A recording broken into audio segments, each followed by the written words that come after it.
Ang Glory Professional Alliance ay isang globally famous na laro. Sa kasalukuyan, ang larong ito ay may hanggang 130 milyong manlalaro. Maraming organisasyon ng mga propesyonal na koponan ang naitatag, ngunit ang isa na itinuturing na pinakamalakas at pinakasikat sa mundong ito ng laro ay hawak ang titulong Battle God na pinangungunahan ni Yechu. Ang kanyang koponan ay nanalo ng kampyonato 3 taon sunod-sunod sa propesyonal na liga, subalit ngayong taon ay napaka-unstable ng performance ng koponan. Halos wala ng magandang resulta ang buong koponan. Pinili niyang tawagan ang malapit na kaibigan niya sa club para sa isang pagpupulong. Dito, sinabi ng pamunuan na ang dahilan ng pagkabagsak na pagganap ay dahil si Chu ay lampas na sa kanyang kasikatan, kaya't nagpasya silang alisin siya sa posisyon ng kapitan bilang kapalit. Si Sun Shon, isang batang miyembro na bagong sumali, ay sinamantala ang pagkakataong ito sa loob ng 1 buwan. Si Ye Chu ay masyadong matanda at laos na. Inutusan ng chairman si Ye Chu na ibigay ang account card kay Sun Shon, kahit na ayaw niya, pinili pa rin niyang ibigay ang lahat. Sinabi lamang niya kay Sun Shon na maglaro ng mabuti at hiniling na huwag magyabang tungkol sa titulo ng Battle God ng labanan sa mga sandaling ito. Iminungkahi ng chairman na manatili ka bilang coach ngunit tumanggi si Ye Chu at nais niyang wakasan ang kontrata. Pero ang kondisyon na ibinigay ng chairman ay kailangan niyang ipahayag ang kanyang pagre-retiro sa buong mundo. Si Somo Chang ang pinili mong kaibigan. Siya rin ay isang miyembro ng koponan at nauunawaan na gusto nilang pilitin si Ye Chu sa isang patibong dahil kung magretiro siya, wala nang ibang koponan ang tatanggap sa kanya. Gayunpaman, pumayag si Ye Chu na idisenyo ang kontrata ng pagre-retiro. Umalis si Ye Chu sa club sa sandaling iyon.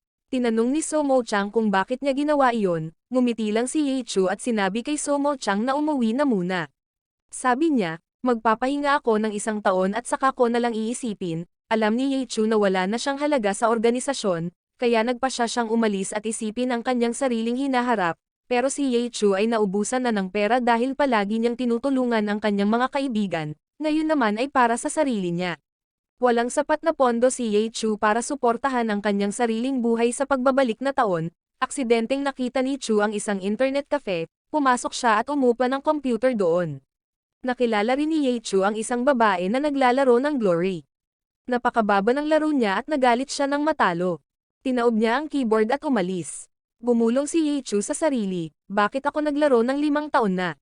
Ang galing ko ay sobrang pangit pa rin sa kasalukuyan. Ang batang babae na ito ay nasa losing streak ng 52 laban. Bigla, habang umaalis siya, naalala niyang hindi pa siya nag-log out sa kanyang account. Kaya mabilis siyang bumalik at nabasag niya ang kanyang losing streak sa loob ng wala pang 1 minuto at sa sandaling iyon, may isang staff member na lumapit at ibinigay kay Ye Chu ang isang ID card. Pinaghihinalaan ng babae na si Ye Chu na marahil ang nakatagong pro player na si Ye Chu. Gayunpaman, sa ID card, ang tunay na pangalan niya ay nakasulat bilang Ye Chu. Inisip ni Ye Chu na baka nagkamali si Ye Chu at iba ang naisip, kaya agad ni Ye Chu na binago ang kanyang ugali. Mabilis ni Ye Chu na pagtanto na ang babaeng ito ay siya palang may-ari ng internet cafe at naghahanap siya ng mga empleyado para sa night shift. Kaya agad siyang nag-apply para sa trabaho, pero sinabi ng may-ari na ang kondisyon ay kailangan niyang talunin siya sa laro para matanggap. Gayunpaman, nawala na ni Ye Chu ang kanyang pangunahing account, kaya kinuha niya ang kanyang first generation game card, na ginamit ni Ye Chu sa loob ng 10 taon. Nang marinig ito, labis na humanga ang may-ari at pumayag siyang magtrabaho siya. Ang kanyang unang gawain ay bumili ng pagkain. Habang lumalalim ang gabi, lalo pang dumami at naging mas masigla ang internet cafe. Nagulat ang may-ari nang makita niyang nagsisimula pa lang si Ye Chu sa mga misyon. Hindi siya makapaniwala na ang isang top-tier na pro ay kikilos ng ganon. Pero nang malaman niyang malaking tagahanga siya ng pro player na si Ye Chu, inamin ni Ye Chu, siya nga talaga si Ye Chu. Sa sandaling ito, hindi pa rin siya pinaniniwalaan ng may-ari. Sinabi pa niya, kung ikaw si Ye Chu, ako na lang si Somo Cheng. Ayaw nang magpaliwanag pa ni Ye Chu. Patuloy siyang nahihirapan sa mga misyon ng baguhan, dahil hindi pa nagsimula mula sa simula si Ye Chu sa loob ng maraming taon. Pagkatapos ng 1 araw ng paggawa ng mga misyon, natagpuan ni Ye Chu ang pinakaunang sibat na kanyang ginawa. Nagpasya si Ye Chu na i-upgrade ito at gamitin. Mamaya, nagpunta siya sa banyo para maghilamos at magpakatatag, pero nang bumalik si Ye Chu, natutulog na ang may-ari, kaya nagpatuloy siya sa paglalaro ng laro. Bigla, nakatanggap siya ng imbitasyon para sumali sa isang grupo para sa isang nakatagong laban sa boss. Isang blonde na lalaki na nagpakilalang leader ang nagpakilala bilang Blue River. May pinapatakbo siyang grupo na binubuo ng mga baguhan, kaya't naging mausisa si Yechu tungkol sa plano ng grupong ito, at pumayag siyang sumali. Sinabi ni Blue River na kung maaalis lang nila ang nakatagong boss na ito, magiging mayaman sila. Sa sandaling iyon, lumitaw ang boss. Bigla, may isang manlalaro na umatake dito, kaya mabilis na umatake ang boss. Tahimik lang si Yechu at nagmasid. Pinagaling lang niya at pinanood kung paano haharapin ng grupong ito ang mga bagay-bagay. Napansin ni Yechu na sobrang pangit maglaro ng mga baguhan, habang hindi naman masyado pangit si Blue River.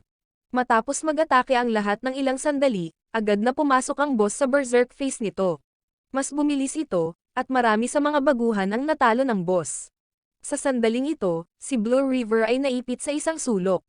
Pinilit niya si Yechu na pagalingin siya, pero tumanggi si Yechu, dahil ayaw niyang pataasin ang antas ng banta niya, at pagkatapos ay naging target siya ng boss. Sa sandaling iyon, sinabi ni Yechu na naisip na niya ang plano ng taong ito. Dahil mula sa simula, inayos na niya ang formation, na nagpapadali sa boss na lipulin ang mga baguhan, habang iniiwan ang sarili ng pagkakataon na tapusin ang boss. Sa mga sandaling iyon, humiling siya na hatiin ang loot kay Yechu, ngunit tumanggi si Yechu, dahil gusto rin niyang siya na lang ang humawak nito at kunin ang buong gantimpala. Sa puntong ito, nakita ni Blue River na marami pang buhay ang boss, ngunit dahil wala si Yechu para magpagaling, alam niyang hindi niya ito kayang talunin, kaya inalok niya si Yechu ng mas malaking bahagi, pero hindi ito pinansin ni Yechu, dahil hindi niya gusto ang mga tao tulad niya. Sa huli, napatay si Blue River ng boss. Doon na nagpasya si Yechu na kumilos. Mabilis niyang natalo ang nakatagong boss at nakuha ang maraming bihirang mga item. Sa mga sandaling iyon, nagising ang may-ari. Nabigla siya nang makita niyang tinalo ni Yechu ang nakatagong boss mag-isa, at nakapagbukas pa ng napakabihirang skillbook. Gayunpaman, sa chat channel, lahat ay kinondena siya dahil iniwan niya ang kanyang mga kasama. Kaya ipinaliwanag niya ang dahilan sa may-ari, na ikinagalit din ng may-ari. Pero hindi inintindi ni Yechu kung ano ang iniisip nila. Noong gabing iyon, natulog na ang may-ari, habang si Yechu ay patuloy na naglalaro ng laro. Sa sandaling iyon, kumalat ang balita tungkol sa isang baguhang manlalaro na pumatay ng isang boss sa buong server. Kinabukasan, muling nakatagpo si Yechu si Blue River. Itinuloy ng guy na ito ang kanyang plano na hilahin ang mga baguhan para mag-ani ng puntos para sa kanya. Pero kulang ng isang miyembro ang koponan ni Blue River, kaya humiling si Yechu na sumali sa grupo. Pumayag si Blue River, dahil gusto niyang gumanti sa kanya. Sa loob ng piitan, nag-iisa si Yechu na tinalo ang boss, na ikinagulat ng lahat. Pagkatapos noon, pinangunahan niya ang grupo papunta sa isang mas mataas na antas ng piitan na tinatawag na Spider Cave. Nang pumasok sila, mabilis na napagtanto ni Yechu na ito ay isang mapanganib na lugar, kaya ginamit niya ang kanyang lakas upang tumalon pataas. Madaling pinabagsak ni Yechu ang maliliit na gagamba. Sa ganitong paraan, nahatak niya ang atensyon ng mga halimaw. Habang siya ang humawak sa kanila mag-isa, matagumpay na nalinas ni Yechu ang lahat ng mga halimaw na iyon.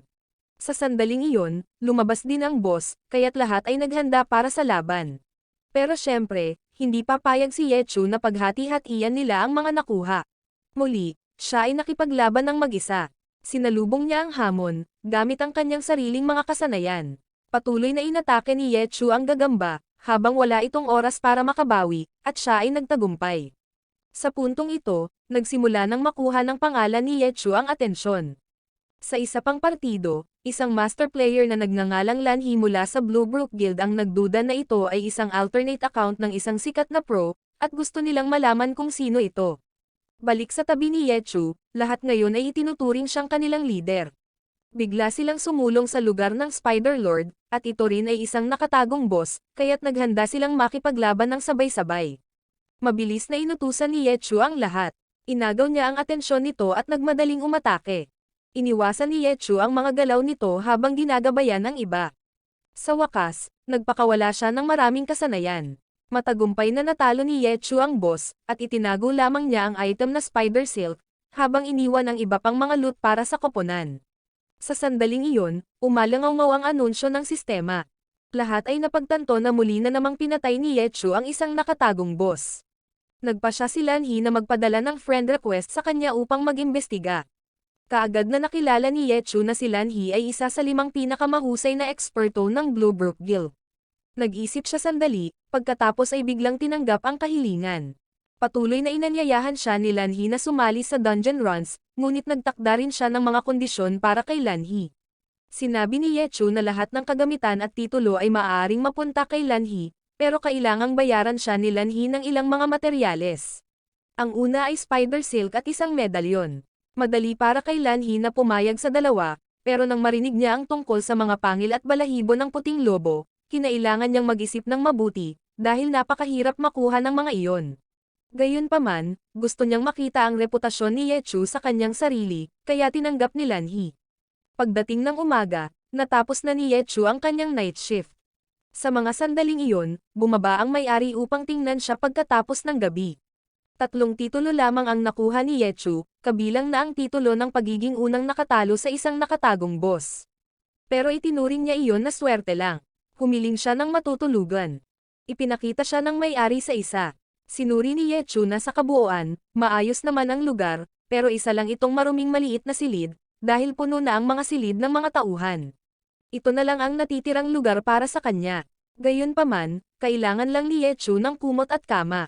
Pagkahiga niya, agad siyang nakatulog, na nagbigay sa may-ari ng impresyon na siya ay medyo madaling pakisamahan. Pagdating ng gabi, napagtanto ni Yechu na kumalat na ang balita tungkol sa kanyang pagre-retiro. Lahat ng mga manlalaro ay nakaramdam ng panghihinayang para sa isang alamat, dahil naglaan siya ng 10 taon sa laro at nag-ambag ng napakarami. Naramdaman ni Yechu ang kirot sa kanyang puso, ngunit sa huli, iyon pa rin ang kanyang desisyon. Lumabas siya para managarilyo. Nakita ni Yechu ang may-ari na nakaupo roon at umiiyak, dahil nagluluksa siya sa pagre-retiro ng kanyang idolo. Binigyan niya siya ng ilang panyo, pero nang nakaiyak na siya ng sapat, sinabi niya dito na tapusin ang sigarilyo at bumalik sa trabaho. Nang bumalik si Yechu, umiiyak pa rin ang may-ari. Pinilit niyang hindi kasalanan ni Yechu ang mahinang pagganap ng koponan, ngunit sumagot si Yechu, ang pag-iyak ay hindi makakasolusyon sa anuman. Kahit na umalis na si Yechu sa screen, nandito pa rin ako para sa inyo. Samantala, napansin ni Lanhee at ng kanyang koponan na mas tahimik ang laro ngayon.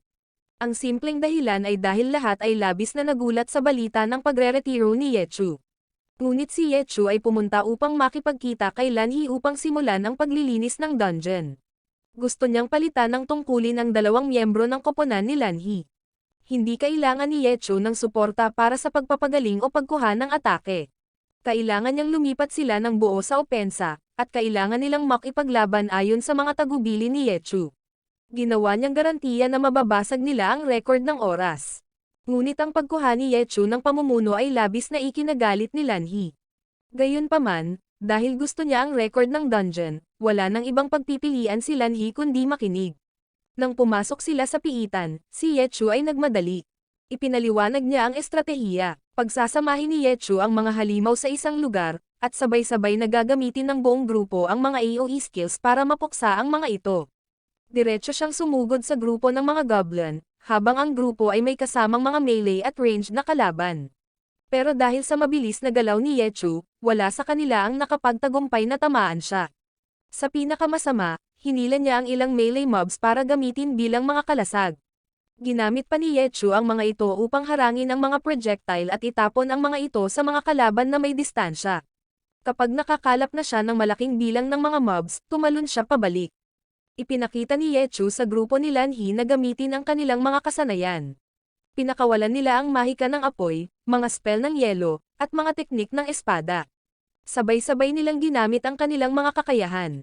Habang inaakala ng mga tagalabas na tiyak na namatay ang buong koponan doon, biglang umabot ang anunsyo.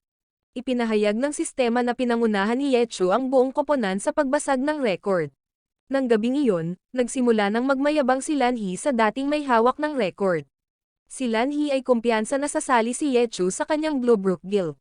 Ngunit pagkatapos niyang magsalita, lumabas ang notification na umalis na si Yechu sa koponan, na nagdulot sa kanya ng kahihiyan sa harap ng mga taong pinagyayabang niya, dahil masyadong tiwala si Lanhee.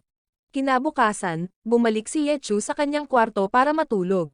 Nakita niyang hindi pa rin nagigising ang may-ari ng bahay. Gumawa ng ilang gawaing bahay si Yechu at pagkatapos ay natulog. Pero nang magising ang may-ari ng bahay, napansin niyang may nagtakip sa kanya ng kumot. Agad na nahulaan ng may-ari ng bahay na si Yeshu iyon. Kinagabihan, nagising si Yeshu, at binigyan siya ng pagkain ng may-ari ng bahay bilang pasasalamat. Pagkatapos noon, tumanggap ng tawag sa telepono ang may-ari ng bahay, at nagmadali siyang umalis. Walang ideya si Yeshu kung ano ang nangyayari. Nalaman na lang na pumunta ang may-ari ng bahay para sunduin ang kanyang nakababatang kapatid na si Tangru, na bagong balik mula sa malayo. Dinala niya ang kanyang kapatid na babae pabalik sa kafe at pinayagan itong subukan ang paglalaro ng laro. Pagpasok niya sa laro, agad na ipinakita ni Tangru ang napakabilis na galaw ng kanyang mga kamay. Alam na ng lahat sa kafe tungkol sa kanya, at nakita nilang kasing perpekto pa rin ng dati ang kanyang mga kasanayan.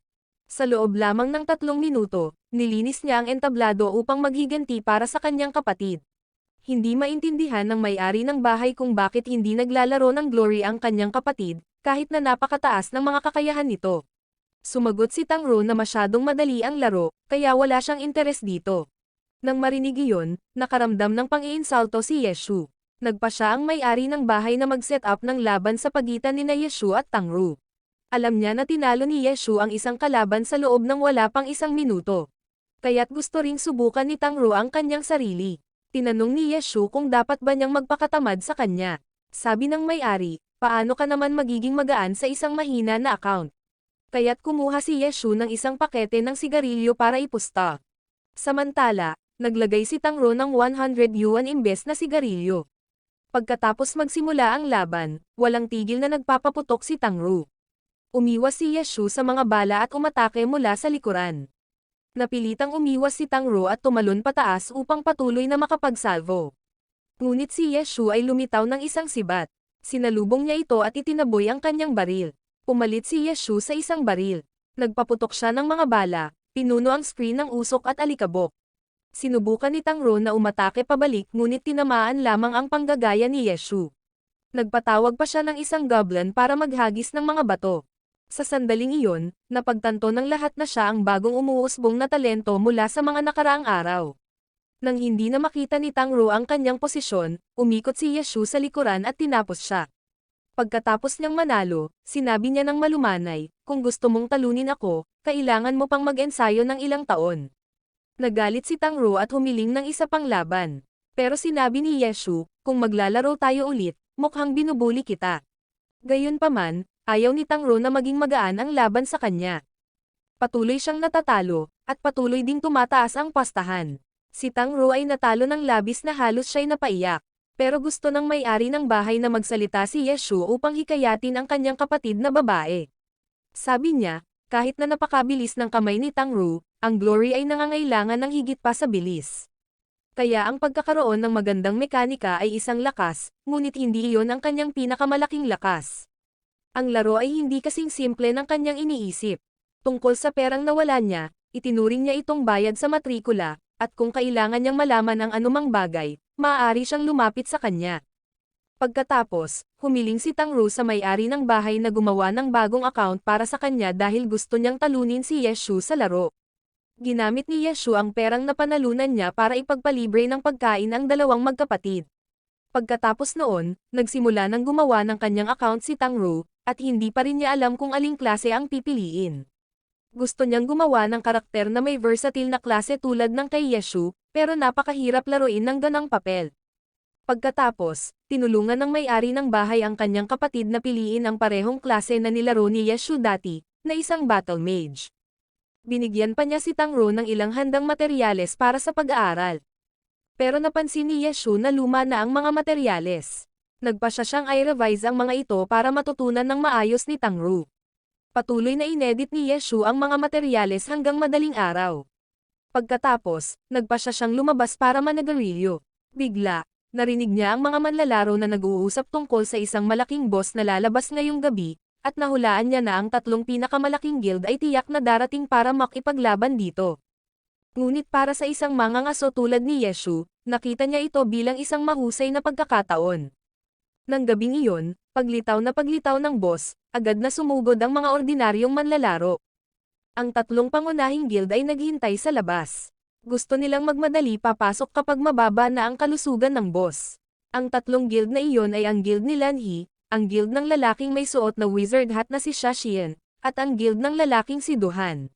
Ang tatlong guild na ito ay may galit na sa isa't isa, kaya tuwing nagkikita sila, palagi silang naghahanap ng paraan para magbanggaan.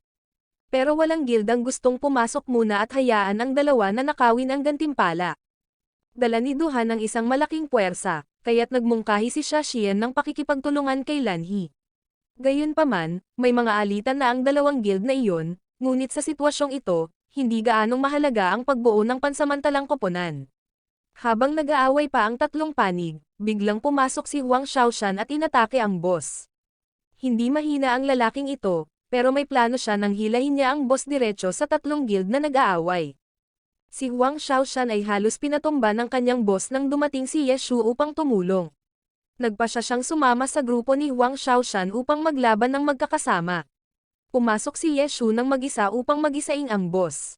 Kasabay nito, ginamit niya ang kanyang clone para umatake. Mabilis na pinatumba ni Ye Shu ang boss.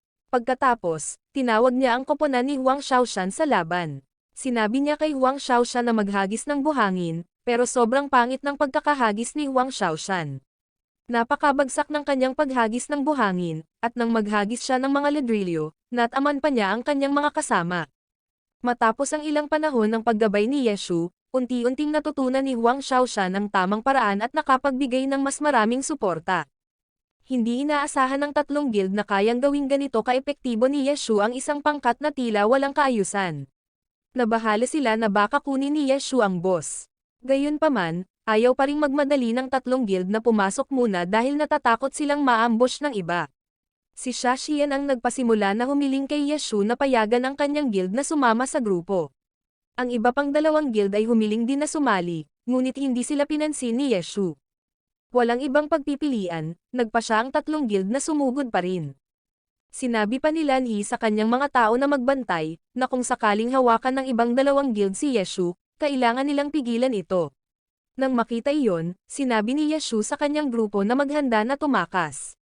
At talagang, nang tumigil sila sa pag-atake, agad na naglabas ang boss ng isang espesyal na galaw. Nagpatawag ito ng mga hilera ng mga puntod, at mga pulutong ng mga zombie ang nagsimulang gumapang palabas. Agad na sumugod ang mga zombie patungo sa tatlong guild. Sa sandaling napagtanto nila na wala na ang boss, si Ye Shu at Huang Xiaoshan ay naihila na ang boss palayo mula sa laban. Nakita pa nila ang grupo ni Yusong, at idinagdag ni Ye Shu ang tatlong manlalaro na iyon sa laban. Sa sandaling nagpakawala ng barrage ng bala ang boss, umiikot si Ye Shu sa likuran. Nakatama siya ng kritikal na suntok sa ulo nito. Si Lanhi at ang iba pang dalawang guild ay nagsimula ring magmadali papunta roon. Nais nilang nakawin ang boss, pero sinabi ni Ye Shu sa lahat na magmadali. Sa huli, hindi nila nahabol. Napilitan si Ye Shu na patuloy na makipaglaban mag-isa. Pinush niya ang boss palayo dahil malapit na itong gumamit ng isa pang skill. Nang itinulak niya ito sa pader, nakapag-summon lamang ang boss ng isa pang zombie bago namatay. Inasikaso ni Huang Xiaoshan ng zombie, at matagumpay na napatay ng buong grupo ang boss. Pagkatapos nagpaalam si Ye Shu sa lahat. Samantala, unti-unti nang nasasanay si Tang Ru sa laro. Narinig ng may-ari ng bahay na pinatay ni Ye Shu ang isa pang mataas na antas na boss. Nagpadala si Huang Xiaoshan ng friend request kay Ye Shu. Mas tahimik si Yusong ngayon. Naapektuhan din siya ng pag-alis ng kanyang idolo. Bigla, nagpadala si Lanhi ng mensahe sa chat kay Ye Shu. Pinagsabihan siya na kinuha niya ang boss mag-isa. Pero naniniwala si Ye Shu na sino mang makakapatay sa boss ay karapat-dapat sa gantimpala, kaya walang tanong na ibibigay ko ito. Pagkatapos noon, natuklasan niya na ang record na dati niyang naitala kasama ang grupo ni Lanhi ay nalampasan na ng isang guild na tinatawag na Royal Style.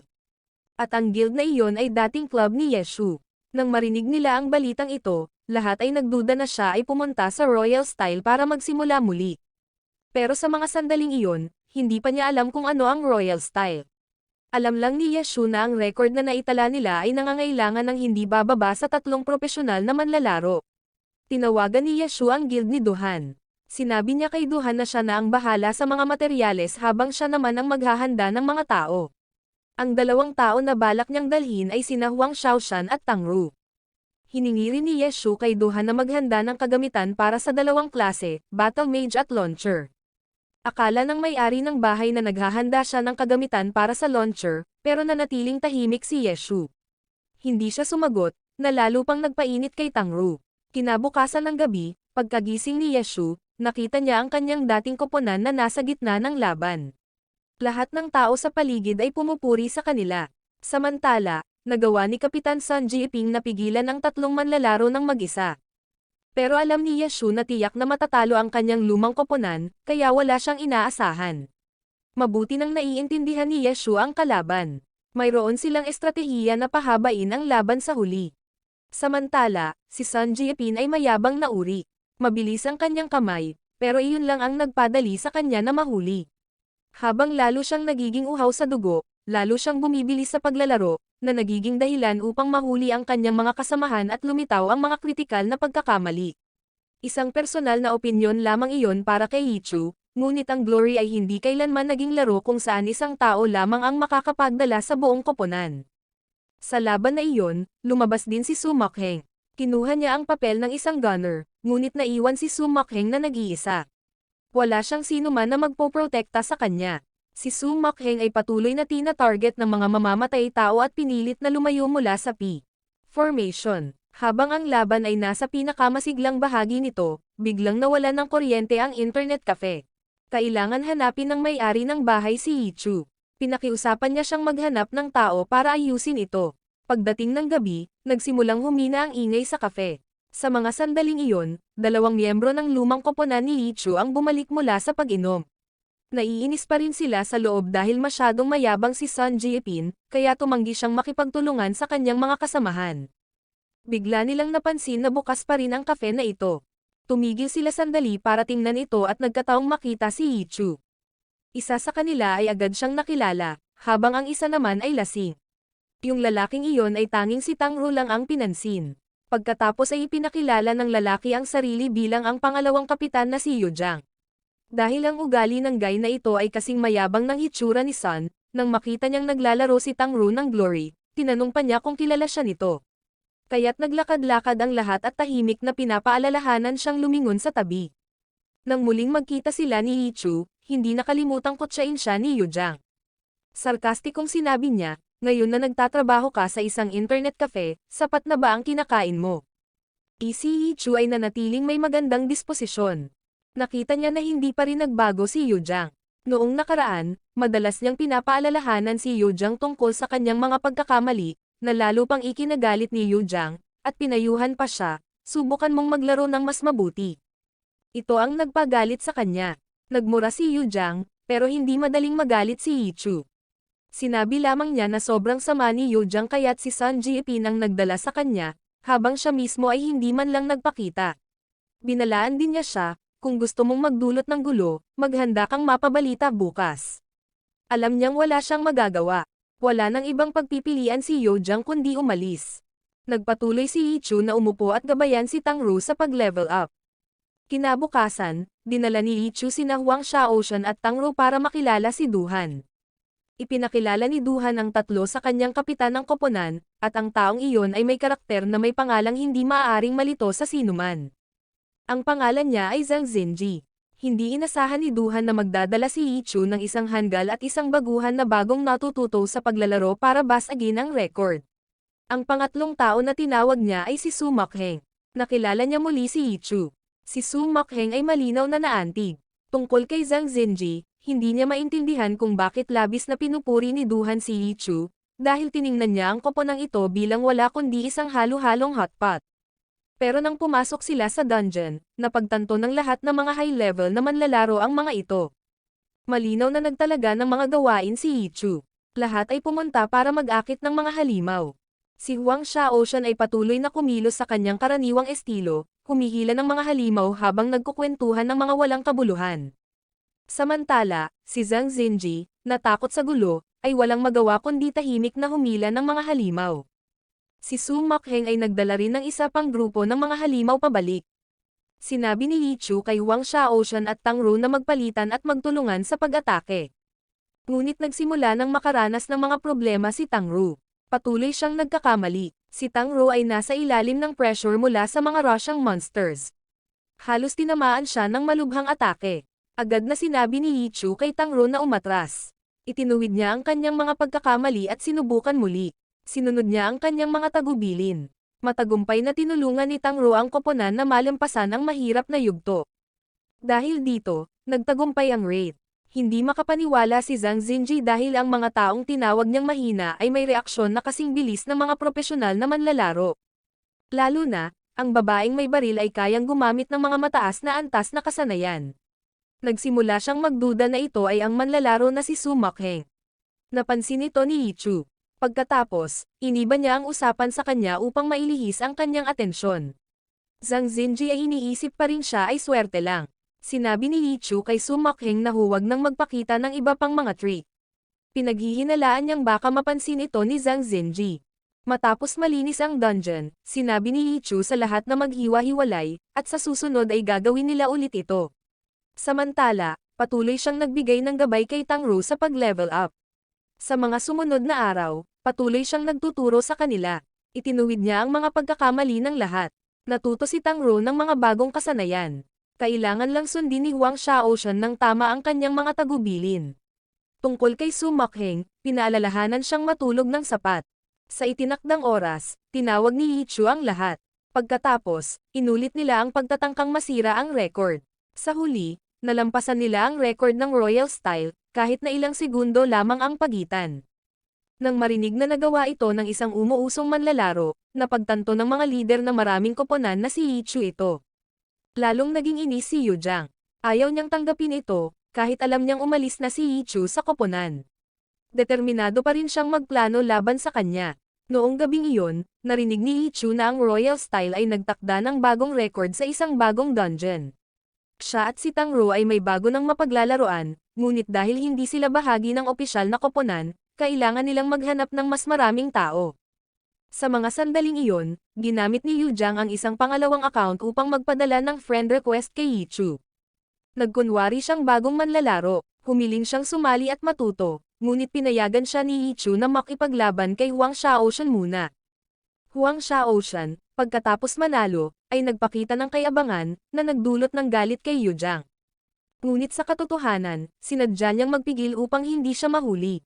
Pagkatapos, pinayagan pa rin siya ni Yichu na sumali sa koponan para basagin ang record. Tinanong ni Su Makheng kung bakit hindi nila inimbitahan ang guild ni Lan He o si Zhang Xinji. Ipinaliwanag ni Yichu na ang dalawang guild na iyon ay pinipigilan ng Royal Style, kaya pansamantala silang hindi magagamit.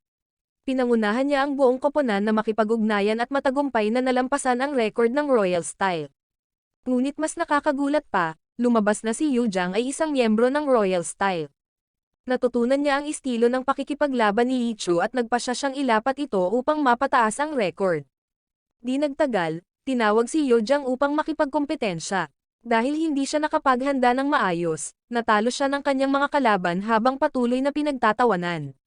Nakita ng mga manunood na siya ay hindi mapakali. Narinig din nila ang kanyang mga kalaban na banggitin ang pagkatalo kay Sun Jiepin, na lalo pang nagpalala ng kanyang galit. Nagpa siya si Yu Jiang na pumasok sa dungeon upang ilabas ang kanyang galit. Muli, nalampasan niya ang record ng koponan ni Yichu. Pagkatapos, ginamit niya ang kanyang pangalawang account upang mag-message kay Yichu. Nagkunwari siyang sinabi na ginawa niya ang lahat ng makakaya niya. Umiti lang si Yichu. Sagot niya na walang makakaloko sa kanya. Alam niya na si Yu Jiang iyon, at lahat ng mga trick na ginamit niya ay itinuro na sa kanya ni Yichu dati. Kung gusto niyang lokohin siya, hindi siya makakalusot sa isang henyo. Nakaramdam ng hindi komportable si Yu Jiang.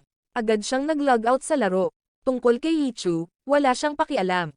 Ang malampasan ay hindi mahalaga dahil mayroon pa rin siyang paraan upang malampasan ang record.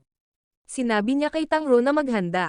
Pagkatapos, tinawag niya si Huang Xiaoshan para sumali. Sa mga sandaling iyon, biglang napansin ni Tangro ang isang lalaking nagmamasid sa labas ng pinto. Inutusan niya si Yichu na ayusin ito. Lumabas siya at tinawag ang lalaki, pero umiwas pa rin ito sa pakikipag-ugnayan. Sa huli, si Yichu ang kinailangang bumalik muna. Pagkatapos, may isang lalaki na pumasok ng mabagal at maingat. Palagi niyang tinatakpan ang kanyang mukha upang walang makakakilala sa kanya. Nang sa wakas ay umupo siya sa isang liblib na lugar, tinanggal na ng lalaking ito ang kanyang maskara.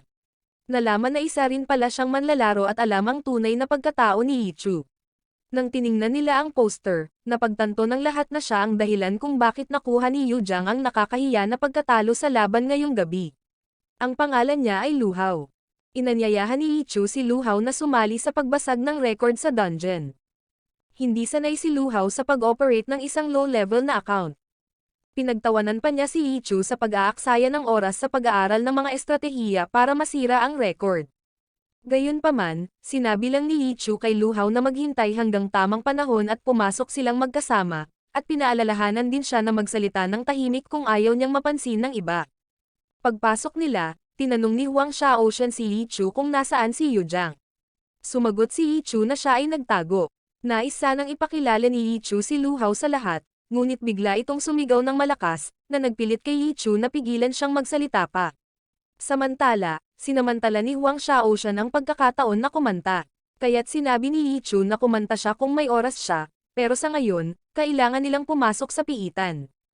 Sa sandaling pumasok sila, agad na tumakbo si Yi Chu pasulong at naglunsad ng atake, na nagdulot ng paglitaw ng mga zombie. Ginamit niya ang kanyang clone skill upang akitin ang mga kaaway at mabilis na lumipad sa likuran.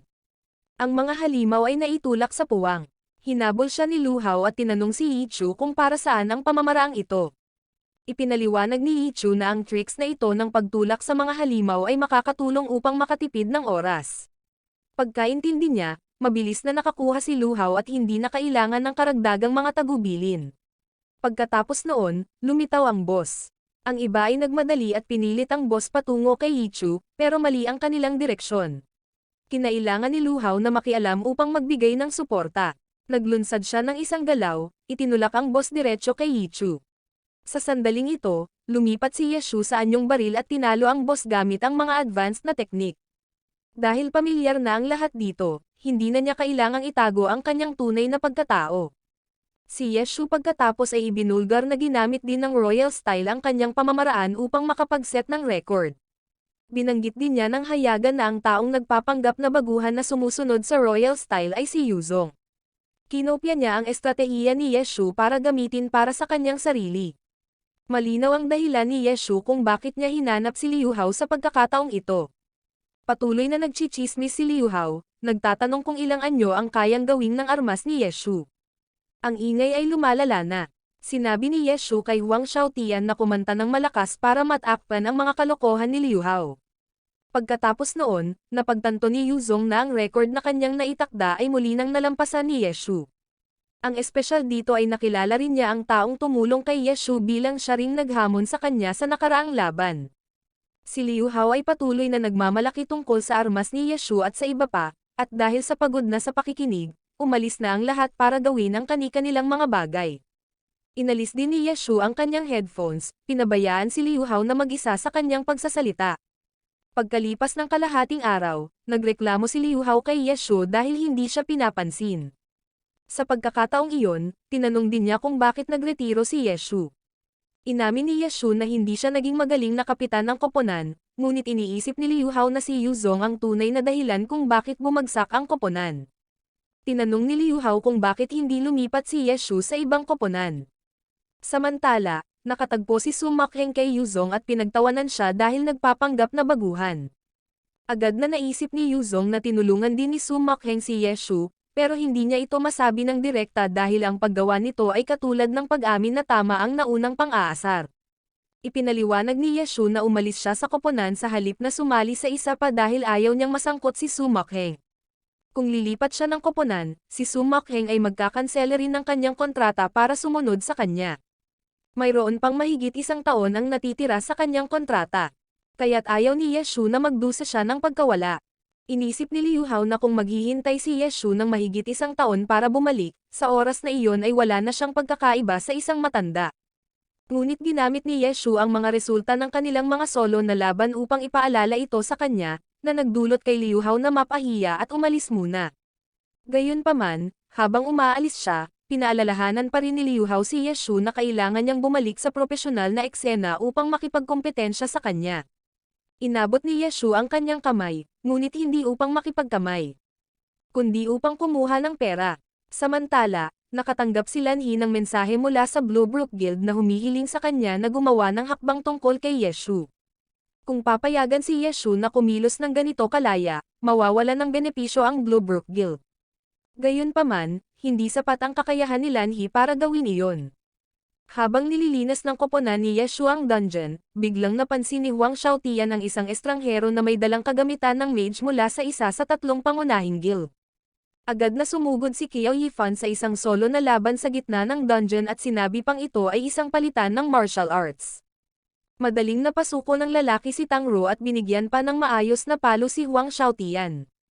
Hindi makapagsawalang bahala si Yeshu at kinailangan niyang makialam. Ang mga galaw ng dalawa ay napakabilis na hindi na kayang sundan ng iba sa kanilang mga mata. Matapos ang isang tensyonadong laban, biglang tumalon si Yeshu pasulong, nagbigay ng isang malakas na sipa, ngunit isa lamang itong clone. Ang tunay na Yeshu ay naglunsad na ng finishing move mula sa likuran ng ibang manlalaro.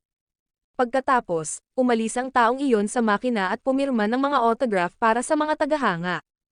Ayaw niyang ipagpatuloy ang laban dahil tiyak na malalantad ang kanyang pagkatao. Nalaman niya na si Yeshu ay nag-iimbestiga habang umaatake, ngunit talagang nalaman na ni Yeshu kung sino ang kumokontrol sa account ng mage kanina. Ang taong iyon ay si Wang Jiexi, ang kapitan ng Tiny Herb. Si Wang Jiexi ay isa sa 5 nangungunang manlalaro at binigyan ng titulong, The Unique Magician, dahil sa kanyang hindi mahulaan na estilo ng laban, na mahirap asahan ng sinuman. Pagkatapos, si Wang Jiexi ay pumunta upang makilala ang mga kapalit na miyembro ng koponan at tinawag ang kanyang mga junior. Pagkalipas ng ilang sandali, ang lahat ng tatlong kapalit na kabataan ay binigyan ng mga mababang antas na account upang harapin si Yeshu. Dalawa sa kanila ay mabilis na natagpuan si Yeshu at agad na naglunsad ng ambush. Gayunpaman, inaasahan na ito ni Yeshu, madaling umiwas at nagdulot ng aksidenteng pagkabangga ng dalawang kabataan. Nagsimula siyang magpapaputok. Sa sandaling iyon, hindi pa rin alam ng may-ari ng tindahan kung sino ang kanyang pinapaputukan. Ang kabataang may hawak ng sibat ay sinabi sa isa na huwag makialam, pagkatapos ay sumugod siya para makipaglaban ng isa-isa kay Yeshu. Ang resulta, walang habat siyang tinalo ni Yeshu. Ginamit ni Yeshu ang mga bulag na bahagi ng kanyang kalaban upang umatake, na nagdulot sa kalaban na tamaan ng hindi alam kung nasaan si Yeshu. Sa wakas, inilunsad niya ang isang finishing move, pagkatapos ay lumingon upang harapin ang batang assassin. Ang batang assassin na ito ay makakapagpigil ng mas matagal, ngunit laban sa napakalakas na kakayahan ni Yeshu, siya ay nagtatangkang lumaban ng walang kabuluhan. Ang ikatlong kabataan ay tumakbo upang tumulong, ngunit hindi pa rin mabago ang sitwasyon laban kay Yeshu. Sa mga sandaling iyon, nag-login din si Wang Jiexi sa laro upang suportahan ang kanyang mga junior. Dala niya ang buong grupo ng mga tao. Ipinahayag ni Wang Jiexi sa kanila na mula ngayon, ang buong koponan ay lalahok sa isang espesyal na sesyon ng pagsasanay. Ang boss na kailangan nilang talunin ay si Yeshu. Binibigyang diin niya na ito ang pinakamalaking boss sa kasaysayan. Kung hindi siya nagkakamali, ang manlalaro na kaharap nila ay may 80% na tsansa na ang retiradong battle god, si Yeshu. Mula noon, sa loob ng maraming sunod-sunod na araw, naging target ng pagsasanay si Yeshu para sa mga miyembro ng koponan ni Wang Jiexi. Nangyari ito nang napadalas na kinailangan ng tanungin ni Yeshu kung kailan sila titigil. Bawat gabi, tatawagan ni Wang Jiexi ang kanyang mga junior para ipagpatuloy ang pagsasanay kay Yeshu. Tinanong pa ni Yeshu si Wang Jiexi kung ang paggamit sa kanya bilang target sa pagsasanay ay maaaring makasama sa kanyang mga junior. Tinanggap niyang makipaglaban sa buong koponan dahil sigurado siyang walang sino man sa koponan ni Wang Jiexi ang may karanasan sa pakikitungo sa isang versatile na karakter tulad niya. Agad na pinasok ni Wang Jiexi ang lahat ng mga ito. 5 silang sabay-sabay na sumugod habang si Wang Jiexi ay nakatago, nagmamasid. Lumiko si Yeshu at tumakbo upang akitin ang mga kalaban na habulin siya. Bago siya tamaan, umiwas siya at sumagot ng putok. Patuloy niyang pinangunahan ang grupo, gumagamit ng mga bomba upang lumikha ng usok at hadlangan ang kanilang paningin. Nagawa pa ring sundan ng mamamatay tao, na nagpilit kay Yeshu na tumakbo at umatake ng sabay. Iwasan niya ang mga mahiwagang bomba mula sa dalawang salamangkero, pagkatapos ay mabilis siyang nawala. Nang naghiwa-hiwalay ang koponan para maghanap, napagtanto nila na tila nakatakas na si Yeshu sa laro. Ipinaalam ni Wang Jiexi sa buong koponan na kailangan nilang matuto mula sa karanasang ito dahil kahit siya mismo ay hindi kayang talunin si Yeshu. Sa mga sandaling iyon, lumapit si Tang Ru sa koponan. Ang taong nakaupo sa likod niya ay si Yeshu. Sinabi niya na kahit gaano pa siya maglaro, wala siyang makakamit, kaya nagpasya siyang ipasa kay Tangro ang kanyang pwesto. Sinabi ni Yeshu na kung sino man ang makakapanalo sa isang solo match laban kay Tangro, magkakaroon sila ng pagkakataong makaharap siya. Binasa niya ang pangalan ng kwarto at password para makapasok si Tangro. Ang mga tinalo si Tangro ay papasok sa isang one-on-one na laban kay Yeshu, ngunit kailangan nilang maglagay ng taya. Sa ganitong paraan, makakapagsanay sila at hindi pa mapapahamak si Yeshu. Isa-isa, nakipaglaban sila kay Tangro at pagkatapos ay nakilala si Yeshu. Kabilang sa kanila, ang batang assassin na ilang araw nang nag-aabang kay Yeshu ay nakakuha ng kanyang atensyon. Nakilala ni Yeshu ang kanyang talento ngunit napagtanto niyang hindi siya umunlad sa tamang kapaligiran. Iminungkahi niya na palitan niya ang klase ng kanyang karakter mula sa assassin patungo sa support swordsman dahil mayroon siyang magandang pananaw at alam kung paano makipag-ugnayan sa mga kasama. Bagaman mahirap agad magpalit ng klase, kung magtitiis siya sa mga pagsubok, makakamit niya ang nararapat na resulta. Sa puntong ito, kailangan din muling isaalang-alang ni Wang Jiexi si Tangro. Bagaman siya ay isang bagong manlalaro lamang, kapag humaharap sa mga profesional na manlalaro na tulad nila, kaya pa rin niyang makipaglaban ng hanggang 3 minuto. Basta't may lakas pa siya, patuloy siyang lalaban at makikipaglaban hanggang sa dulo. Matapos ipag-practice ang buong koponan, si Wang Jiexi na lang ang natira. Siyempre, kailangan din niyang makipaglaban kay Tangro bago harapin si Yeshu. Pagpasok sa laban, tinanong ni Yeshu si Wang Jiexi kung kailangan ba niyang bigyan ng kalamangan at hindi nakalimutang kutsain siya tungkol sa ilang nakaraang pangyayari upang sadyang pasiklaban siya. Ang dalawa ay nagsimula ng laban sa pamamagitan ng malalayong atake, pagkatapos ay mabilis na sumugod sa malapitang labanan. Biglang umatras si Yeshu, kaya't hinabol siya ni Wang Jiexi, ngunit hinahabol lang ni Wang Jiexi ang clone ni Yeshu. Samantala, nag-set up si Yeshu ng haliging apoy na pumapalibot sa arena. Pagkatapos, ginamit ni Wang Jiexi ang mahika ng yelo upang balansehin ito. Patuloy na nakikipaglaban ang dalawa ng matindi. Ayon sa sinabi ni Yeshu dati, palaging kailangang pigilin ni Wang Jiexi ang kanyang tunay na lakas. Ang kanyang hindi mahulaan na estilo ng pakikipaglaban ay nagpapahirap sa mga kasamahan na makasabay, kaya kailangan niyang pigilin ang sarili. Mabilis itong makakalikha ng hidwaan at maaaring magdulot sa kanya na mawala sa kanyang sarili. Pero sa kakayahan ni Wang Jiexi, kaya niyang mapanatili ang kanyang pagpipigil ng hindi nawawala sa tamang landas. Ngayon, harapin muli ang kanyang pinakamalaking kalaban, sa wakas ay naipakita ni Wang Jiexi ang kanyang buong lakas. Ang laban ay tumagal ng matagal at sa wakas ay nagtapos sa isang tabla. Gayunpaman, naramdaman ni Yeshu na medyo nagtimpi siya, kaya nagresulta ito sa tabla. Ngayong gabi, sapat na ang kinita ni Yeshu, kaya masaya niyang tinanggap ang kanilang patuloy na paglahok. Napansin ng lahat na si Yeshu ay may balak pa ring bumalik sa propesyonal na paglalaro pagkatapos ng 1 taon. Kinuha nila ito bilang motibasyon, napagtanto na hindi sila dapat maging tamad at dapat magpatuloy sa pag-eensayo. Kinabukasan ng umaga, may isang lalaking may blonde na buhok na dumating sa internet cafe. Sabi niya, pumunta siya para makita ang boss. Nang marinig ang kanyang boses, agad nakilala ni Tangro kung sino ito. Nagulat si Yeshu dahil nalaman niyang alam din ni Huang Xiaotian ang daan papunta rito. Noong araw na iyon, pumayag si Yeshu na tulungan ng isang guild na masira ang record ng isang dungeon. Ang guild ay tinatawag na Monwil, at hindi ito gaanong sikat. Agad na nagumpisa ang usapan sa chat channel ni Lanhi. Lahat ay inisip na si Monwil ay nagbigay suhol kay Yeshu ng kagamitan. Kaya't nagplano si Lanhi at ang kanyang mga kasamahan na kumilos, nais nilang makipaglaban upang pigilan si Yeshu. Ang chat ng mundo ng laro ay naging mas masigla nang lumabas ang bagong record sa ilalim ng pangalan ni Yeshu. Nagselos ang mga tao at nagsimulang pagtawanan ang parehong Lanhi Guild at Han Team dahil ang dalawang guild na ito ay nagbigay rin ng suhol kay Yeshu upang magtakda ng mga record noon. Ang mga miyembro ng guild na Lanhi ay iniisip na kailangan nilang magtakda ng bagong record sa kanilang sarili. Kung hindi, bababa ang kanilang reputasyon. Samantala, dinala ni Yeshu sina Tangro at Huang Xiaotian sa pamimili. Pinili nila ang gusto nila, at siya ang magbabayad. Si Huang Xiaotian, na walang pakialam, ay pumili ng sobrang mahal na item, kaya pinayuhan siya ni Yeshu na pumili ng bagay na pasok sa budget. Nang huminto sila sa tindahan ng mga sangkap, aksidenteng nakasalubong ni Ye Chu ang isang lalaki mula sa Lanhi Group. Nagpasya siyang subukang makipagnegosasyon. Nakipagtawaran si Ye Chu, pero matigas ang ulo ng lalaki at ayaw talagang malugi. Sa huli, umalis na si Ye Chu. Pagkatapos, dinala niya sina Tang Ru at Huang Xiaotian sa bagong dungeon para mag-grind ng karanasan, naghahanda na masira ang record. Bigla, naramdaman ni Huang Xiaotian na may lumalapit, kaya't nagpunta siya upang mag-imbestiga. Pagkakita nila, agad siyang nakipaglaban. Nang huminto sila, lumabas na ang isa ay isang junior na dating bahagi ng koponan ni Wang Jiexi, ang tinuruan ni Ye Chu noon. Sinubukan niya ang kanyang bagong papel at nakita niyang medyo maganda ito, pero kailangan pa rin ng mas maraming pagsasanay.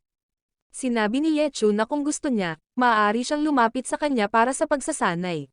Huang Xiaotian, gayunpaman, ay pakiramdam pa rin na may mali dahil kanina pa siya tunay na nakaramdam ng panganib. Sumang-ayon si Ye Chu na tama si Huang Xiaotian. Ang tunay na panganib ay nagmula sa isang misteryosong guild na bagong lumitaw at agad na naglunsad ng atake. Sa oras na ito, ang mga miyembro ng tatlong pangunahing guild ay lahat nagmamasid, kaya hindi pa rin malinaw ang pagkakakilanlan ng mahiwagang guild. Ang kanilang estilo ng pakikipaglaban ay kahawig ng kay Ye Chu na naisip niya na kung makikipaglaban pa siya ng kaunti, baka mapansin niya ang isang bagay. Naitulak si Huang Xiaotian, at agad na ginamit ng lalaki ang isang porma sayon upang palakasin ang kapangyarihan ni Huang Xiaotian. Dahil dito, sumugod si Huang Xiaotian, nakipaglaban ng matindi. Nang naubos ang bisa ng porma sayon, agad itong ginamit muli ni Ye Chu para kina Huang Xiaotian at Tang Ru. Sabay silang sumugod, walang tigil na nakikipaglaban. Sumali rin sa laban si Ye Chu. Sa tulong ng kanyang bagong junior, natalo ng koponan ni Ye Chu na may 4 na miyembro ang mahigit 100 kalaban. Ngunit hindi nagtagal ang kanilang kasiyahan bago may isang lalaki mula sa Blowbrook Guild na sumingit. Humakbang si Huang Xiaotian upang harapin siya, at sa kabuuan, magkatugma ang dalawang panig. Kinailangan ni Ye Chu na makialam upang wakasan ang laban. Lumabas din ang leader ng Blowbrook Guild. Napagtanto ni Ye Qiu na ang buong guild ng Blowbrook ay dumating ngayon upang magtakda ng record. Gayunpaman, nagkamali sila sa hindi pagpapahintulot kay Lanhi na makilahok. Ayon kay Ye Chu, si Lanhi ay may kakayahang mag-coordinate ng maayos kapag naglilinis ng mga dungeon. Pagkatapos itakda ng Blowbrook Guild ang kanilang record, napuno ng pagyayabang at pang-aasar kay Ye Chu ang world chat, kaya nagpasya siyang ibigay ang gusto nila. Noong gabing iyon, nalaman ni Ye Chu na ang grupong umatake sa kanya kaninang hapon ay mga tao mula sa kanyang lumang club. Gusto nilang durugan siya sa lahat ng aspeto. Hiniling ni Ye Chu sa kanyang bagong junior na tumulong sa pagbasag ng record ng dungeon. Kakalabas lang niya ng bagong estratehiya, at kailangan nito ang enhancement skill ng junior. Bagaman hindi pa siya pamilyar sa bagong tungkulin, binigyan siya ni Ye Chu ng 3 pagkakataon. Dahil dati siyang isang profesional na manlalaro, tiyak na mabilis siyang matututo. Sa unang pagkakataon, may nagtiwala sa kanya, at determinado ang lalaki na pagtagumpayan ito. Kinabukasan, talagang nabasag ni Ye Chu ang record. Pagkatapos, pumunta si Ye Chu sa may-ari ng tindahan upang humiram ng isang account. May nagpadala sa kanya ng hamon, at gusto niyang gamitin ang account ng may-ari para tumugon. Ang kalaban ay ang pangalawang leader ng Blowbrook Guild. Ang taong ito ay nahati sa 4 na clone at nag-charge, at agad na itinaas ni Ye Chu ang kanyang baril, sinira ang 3 clone, na pinilit siyang umiwas sa mga bala. Nang sumugod ang kalaban para sa malapitang laban, matalinong inihagis ni Ye Chu ang isang canyon, nag-teleport sa likod nito, at sinipa siya pataas. Pagkatapos noon, nahuli niya ang canyon at sunod-sunod na pinaputok ito, nanalo sa laban sa loob lamang ng 30 segundo. Lahat ay nagulat. Ang labang ito ay nasaksihan ng isang analyst mula sa koponan ni Lu Hao. Nang marinig niya ang pangalan ni Ye Chu, bahagyang nag-alala si Lu Hao at nais na umalis, ngunit agad na itinuro ng analyst na ang unang taong nakipagtulungan kay Ye Chu sa pagbasag ng record ng dungeon ay si Yu Wenzhou. Gumamit siya noon ng isang estratehiyang natutunan mula sa Royal Style upang makuha ang record. Walang paraan na gumawa si Yu Wenzhou ng ibang account para tulungan si Ye Chu na basagin ang record. Ito ay nagpapatunay na magkakilala ang dalawa. Sa ganitong pambihirang kasanayan, ang kamakailang sikat na manlalaro ay tiyak na si Ye Chu, ang alamat na manlalaro na nagretiro na. Nabigla si Lanhi nang malaman niyang kilala nila ang alamat. Kinumpirma rin ng analyst na noong gabi na nag-break ng record si Ye Chu, wala si Lu Hao, na nagpapahiwatig na pumunta siya kay Ye Chu upang tulungan ito. Hindi ito may kakaila ni Lu Hao, kaya't inamin niya at ibinulgar ang lahat ng impormasyon tungkol sa mga armas ni Ye Chu. Sa sandaling ito, nakita ni Ye Chu si Tang Ru na nagbabasa ng pagsusuri ng record sa forum. Hiniling niya sa kanya na ipadala ang homepage ng may akda ng artikulo. Pagkatapos, nag-message si Lu Hao na ang pagkakakilanlan ni Ye Chu ay nalantad ng kanyang sariling team leader, si Wenzhou. Sinuri ito ni Wenzhou at tinawanan si Ye Chu bilang may kapansanang kamay. Hindi na nag-argumento si Ye Chu dahil, sa totoo lang, sira ang kanyang kamay. Ang taong tinawag na pinitas na kamay ay nagtakda ng hamon at agad itong tinanggap ni Ye Chu. Pumasok silang dalawa sa arena. Si Wenzhou ay isang simpleng mage lamang. Inisip ni Ye Qiu na hindi na kailangang ibigay ang lahat sa laban na ito. Sumugod siya sa malapitan na laban, habang si Wenzhou ay nagcast lamang ng mga spell upang harangan ang kanyang daraanan. Sa kabila ng napilitang makipaglaban ng malapitan, nanatiling kumpiyansa si Wenzhou na kaya niyang harapin ang bawat atake. Pinalitan ni Ye Chu ang baril para magputok. Agad na ginamit ni Wenzhou ang kanyang kalasag. Wala siyang mabilis na kamay, pero ang kanyang kakayahang mag-analisa ay walang kapantay. Naisip ni Ye Chu na kung mas mabilis lang ang mga kamay ni Wenzhou, wala nang makakatapat sa kanya. Sa huli, sa kabila ng napakalakas na kapangyarihan, natalo pa rin si Wenzhou, ngunit inanalisan niya na ang klase ng karakter ni Ye Chu ay balansyado, bagaman mayroon itong isang kahinaan, mababang pinsala. Sa antas 75, ang klaseng ito ay itinuturing na mahina dahil hindi nito kayang magbigay ng sapat na pinsala tulad ng ibang mga pangunahing klase. Tumitilang si Ye Chu dahil mayroon siyang sariling paraan ng paggamit nito. Binasa ni Lu Hao ang pagsusuri ni Wenzhou at nagpa siya na hamanin si Ye Chu sa isang solo match, ngunit aksidenteng ginamit niya ang kanyang pangunahing account na nagdulot ng pagsabog sa world chat. Mabilis siyang lumipat sa isang pangalawang account upang ayusin ang solo. Ye Chu simpleng sumagot, "Kung gusto mo, tumulong ka sa dungeon runs. Kung hindi, kalimutan mo na." Pagkatapos, pumunta siya upang makita ang may-ari ng tindahan. Alam niya na kanina, natalo si Tang Ru ng isang tao, kaya pumayag siyang maghayganti para sa kanya. Nang tingnan niya ang mga mensahe, nakita niyang nagtipon ang lahat para talunin ang record ng dungeon. Tanging si Su Makheng na lang ang kulang. Biglang dumating si Su Makheng na nakadiscover. Alam ni Ye Chu na kung makita ng may-ari ng tindahan si Su Makheng, tiyak na magkakagulo ito, kaya sinabi niya sa kanya na pumunta muna sa banyo. Pinayuhan ni Su Makheng si Ye Chu na maghayganti para sa kanyang kapatid. Pagkatapos, ipinaliwanag niya na dumating siya ng haten gabi dahil medyo nababato siya. Inihanda ni Ye Chu ang isang computer para sa kanya upang maghanda ng magkasama at masira ang record. Habang pumasok si Ye Chu sa laro, napansin niyang may nagta-target sa kanya. Nagkunwari siyang walang alam at pumasok sa isang kalye. Nang habulin siya ng mga taong iyon, mabilis siyang nawala. Pagkatapos, tinanong ni Ye Chu si Su Makhang at nalaman na siya rin ay pinapahanap. Ang buong koponan niya ay inatake. Si Tang Ru at ang kanyang bagong junior ay pinatay ng guild. Tanging si Wang Sushan lamang ang pinalad na makaligtas, ngunit kailangan pa rin niyang tumakbo. May isang lalaki na naglakad sa tabi ng balon, nagkuryosong lumapit at tumingin sa loob, at muntik nang mahulog. Sinamantala ni Wang Sushan ang pagkakataon na takutin siya, pero sinabi ng lalaki na dumating siya para tumulong. Ang taong iyon ay si Wei Chen.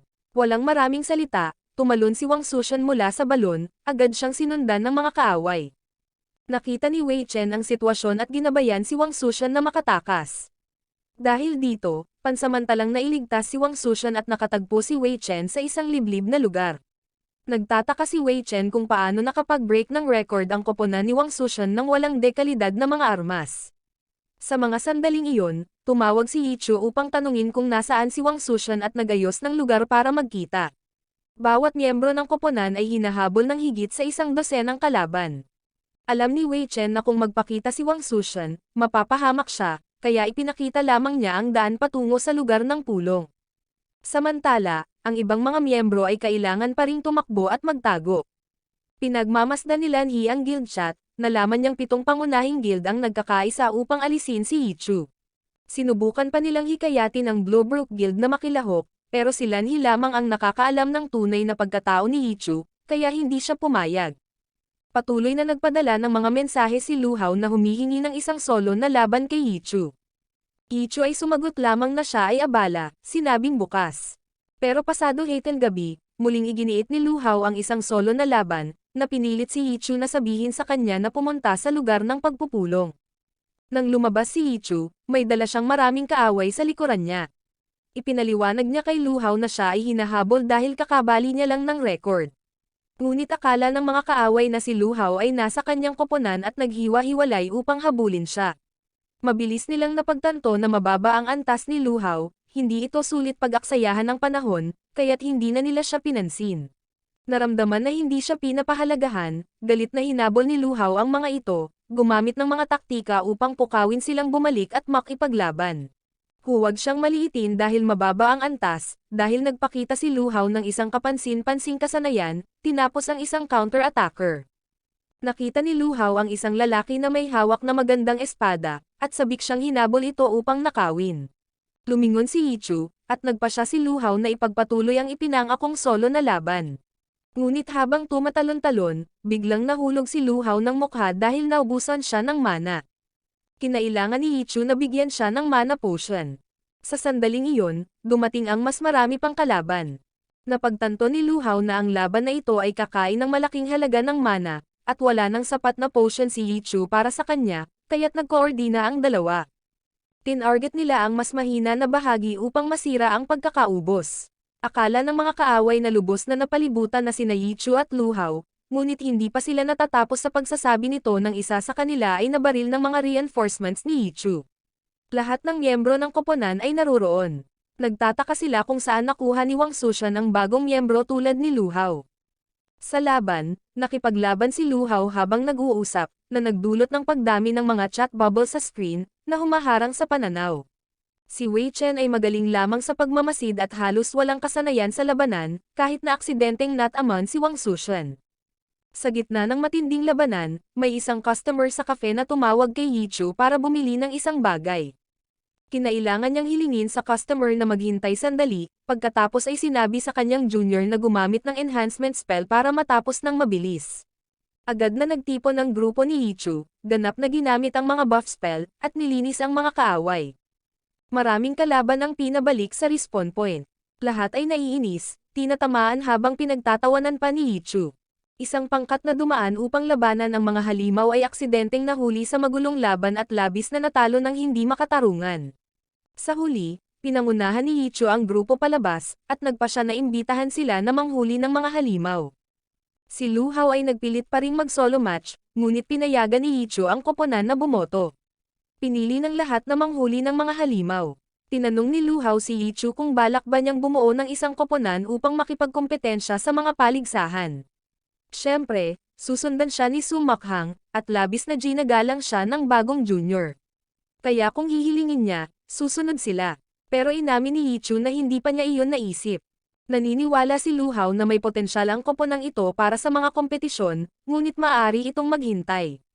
Sa ngayon, kailangan pa rin nilang manghuli ng mga halimaw.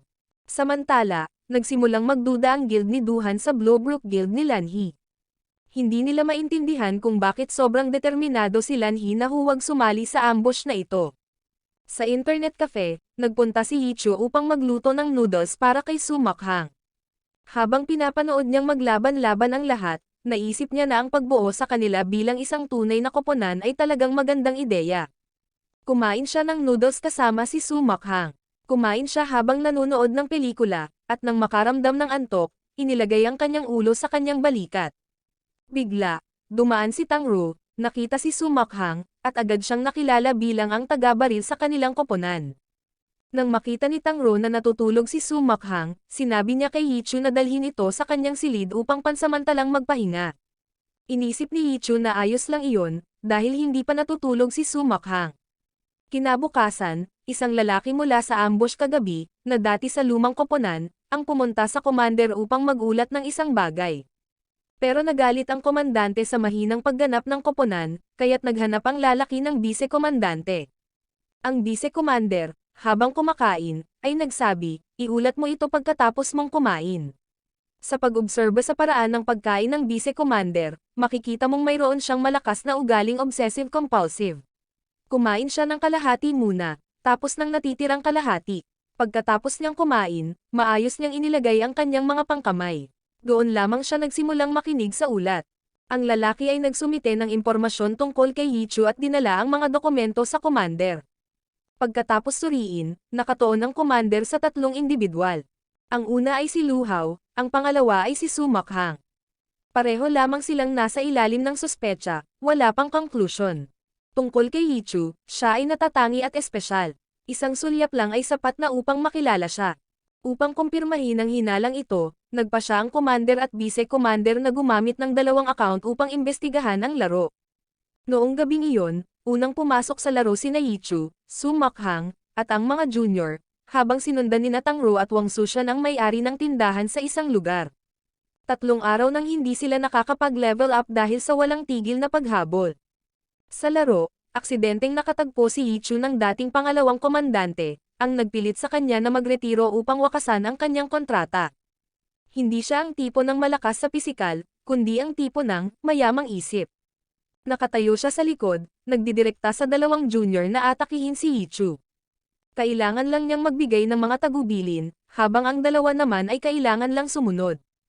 Patuloy na gumamit ng mga long-range na kasanayan ang dalawa, ngunit naiwasan lahat ni Yichu ang mga ito. Pinalitan ni Yichu ang baril, nagpaputok, ngunit aksidenteng napadako sa isang bitag. Mabilis niyang ginamit ang kanyang baril para itulak ang sarili palabas ng bitag. Pagkatapos, niloko niya ang dalawang kabataan sa bitag at lumipad palayo gamit ang kanyang baril. Ngunit sa mismong sandaling iyon, bumaba ang kapitan, hinatak si Yichu pabalik sa lupa. Ginamit ng kapitan ang mga sining martial at kasanayan, mga teknik na hindi kumupas sa paglipas ng panahon. Pagkatapos ng ilang galaw, napagtanto ng kapitan na ang kanyang kalaban ay talagang si Yichu. Tinanong niya, bakit ka bumalik pagkatapos magretiro? Sumagot si Yichu, pero walang nagbabawal sa isang retiradong tao na maglaro, tingnan mo lang si football legend Johan Cruyff.